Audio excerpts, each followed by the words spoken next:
प्रस्तुत है मकर संक्रांति उत्सव के बारे में परम पूज्य पांडुरंग शास्त्री आठवले दादाजी के विचार पंडित श्री राजेश मणि तिवारी की वाणी में।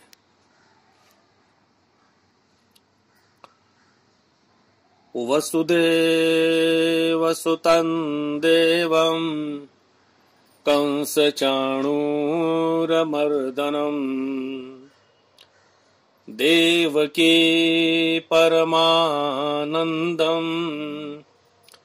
कृष्णं वन्दे जगद्गुरुं।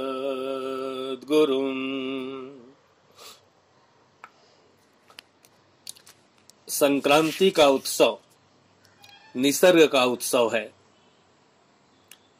पौष महीने में सूर्य मकर राशि में प्रवेश करता है, इसलिए इस उत्सव को मकर संक्रांति कहते हैं।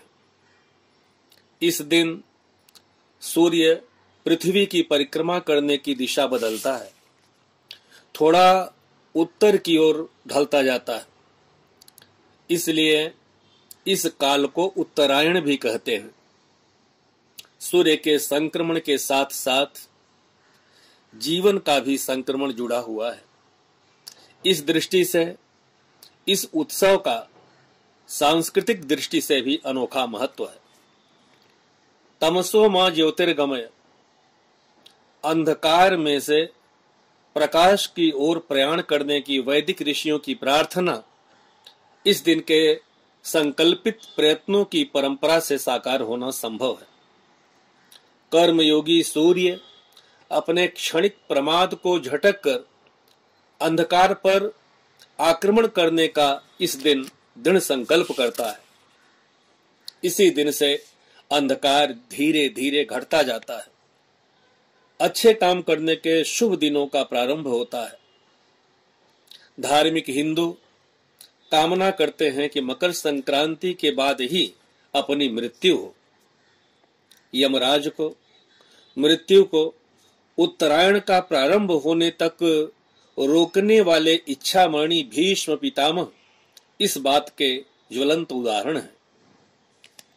अग्नि, ज्योति और प्रकाश से युक्त गति अर्थात शुक्ल गति तथा कुहरा और अंधकार से युक्त गति अर्थात कृष्ण गति।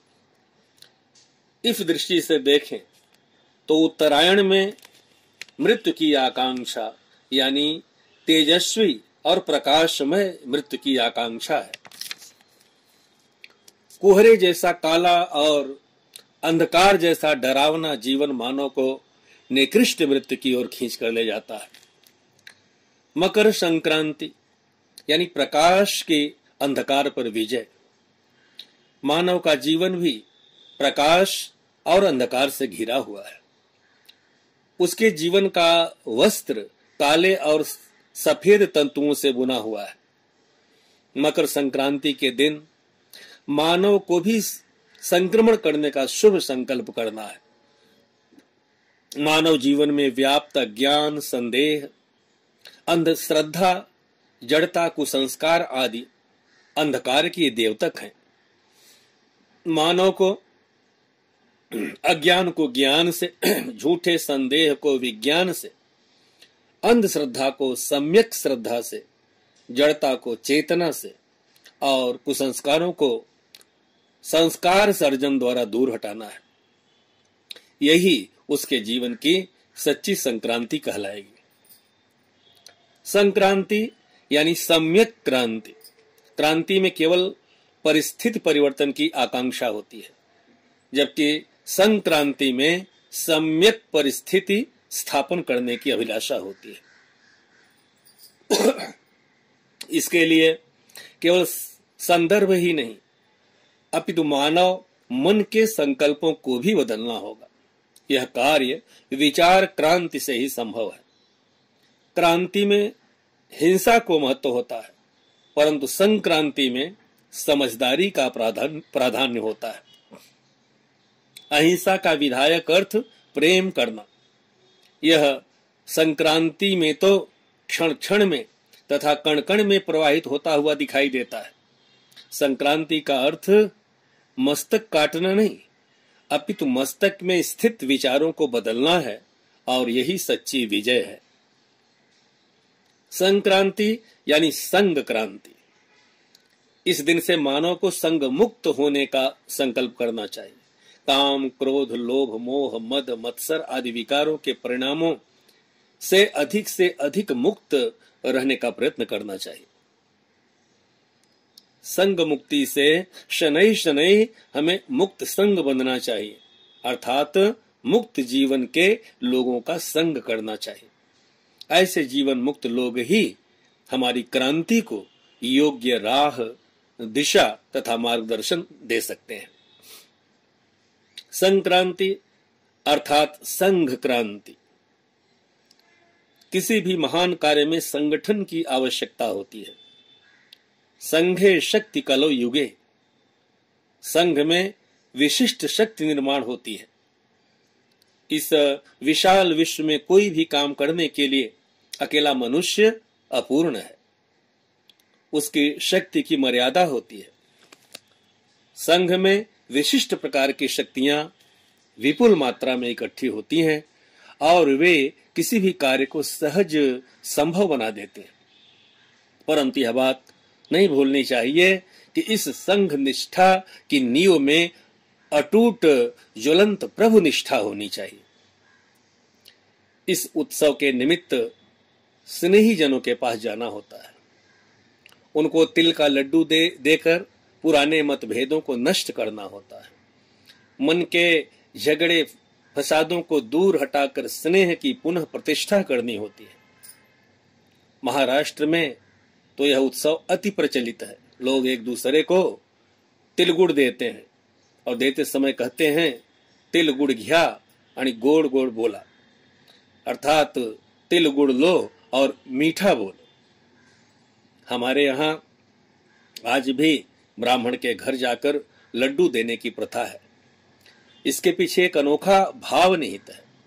हमारे और ब्राह्मण के संबंध स्नेहहीन न बने, ये संबंध टूट न जाए, इसलिए ब्राह्मण के यहाँ जाकर तिल के लड्डू द्वारा अपने मन की स्निग्धता और हमारे हृदय की मिठास देना, पुराना स्नेह फिर से पुनर्जीवित करना और हमारे कल्याण के लिए हमारे जीवन में उसका स्थान बनाए रखना, यह वह भाव है।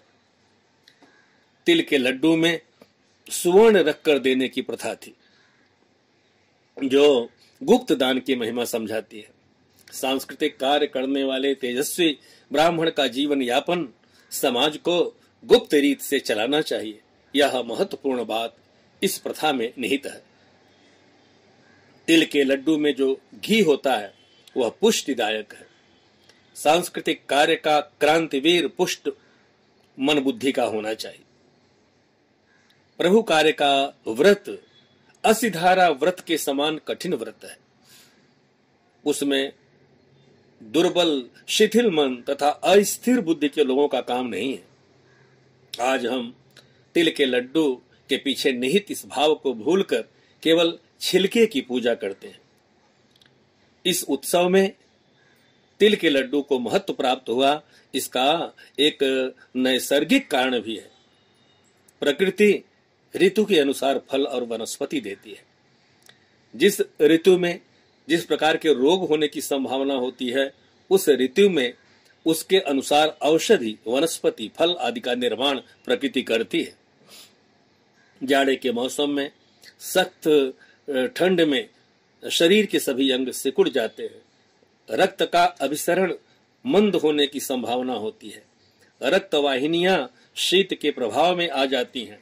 परिणाम स्वरूप शरीर रुक्ष बनता है।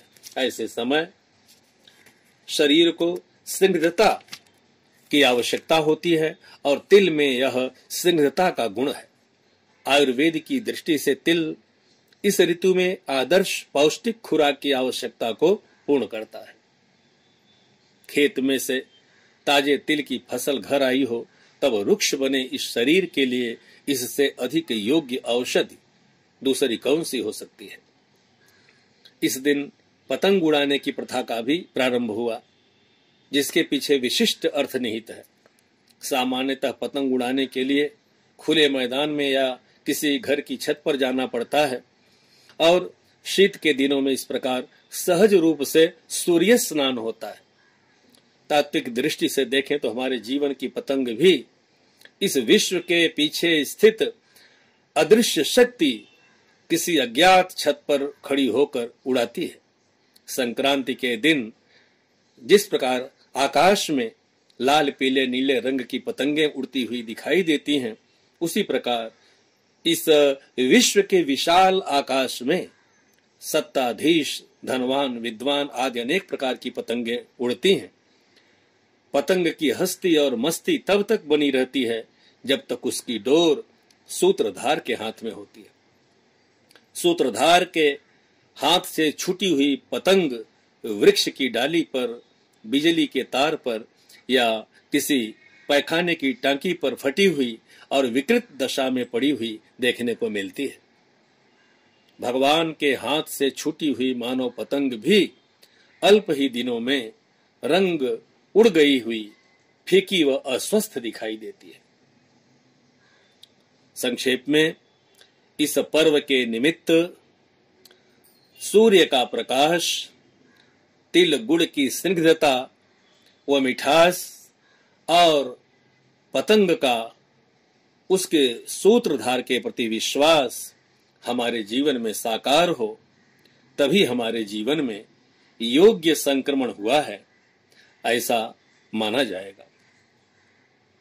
ओम सहनाववतु सहनो भुनक्तु सह वीर्यं करवावहै तेजस्विनावधीतमस्तु मा विद्विषावहै। ओम शांति शांति शांति। जय योगेश्वर।